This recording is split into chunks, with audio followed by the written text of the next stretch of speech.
Pesalome ya 64. Petso ya baba ba mosiami. Pesalome ya ga Dafita e kwaletsweng mo Pedisi.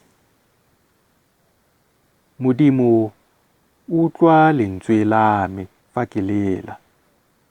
Boloka bophelo jwa me fa ke tshosiwa ke mmaba.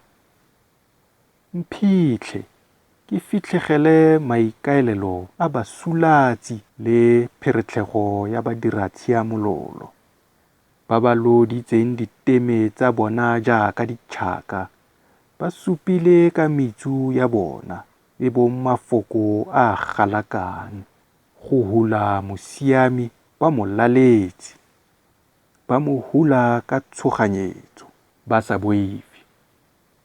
Ba ikaeletse go dirafatsa maano a bosula. Ba bolela go thaisa ka mitlwane e subilweng ba re, go tla bona mang.